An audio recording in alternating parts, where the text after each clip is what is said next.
நான் உண்டு, என் வேலை உண்டு, என்னோட குடும்பம், பிள்ளைகள்னு நான் பாட்டுல ஒரு பாதையில போயிட்டுருக்கேன். ஆனா, என்ன பிடிக்காத சில பேர் என்ன பண்றாங்கன்னா, நம்மளோட வீம்பு சண்டைக்கு வர்றதும், போம்போது வரும்போதும் தேவையில்லாம சாட பேசுறதும் இருக்காங்க. ஏன் அவங்க அப்படி இருக்கிறாங்கன்னு எனக்கு இன்னும் புரியல. ஆனாலும் வந்து நான் அவங்ககிட்ட வந்து திருப்பி சண்டை போடவோ, சாட பேசவோ மாட்டேன். அவங்களோட இன்னும் ஒரு மடங்கு நம்ம முன்னேறி காட்டணும் அவங்க முன்னாடி. அதுதான் அவங்களுக்கான சிறந்த பதிலடியா இருக்கும்னு நான் யோசிக்கிறேன். நீங்க எப்படி யோசிக்கிறீங்கன்னு சொல்லிட்டு மறக்காம கமெண்ட்ல கமெண்ட் பண்ணுங்க.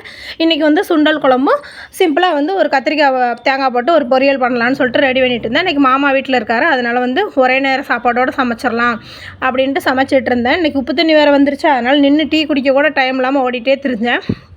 அதுவும் இல்லாமல் நம்மளோட சேனல் வந்து 1000 சப்ஸ்கிரைபர் ரீச் பண்ணிட்டோம். எனக்கு இது வரைக்கும் என்னோடய சேனலுக்கும் வீடியோஸ்க்கும் ஆதரவு கொடுத்த அனைத்து உறவுகளுக்கும் என்னுடைய மனமார்ந்த நன்றி. என்னுடைய குடும்பத்து சார்பாகவும் மனமார்ந்த நன்றிகள்.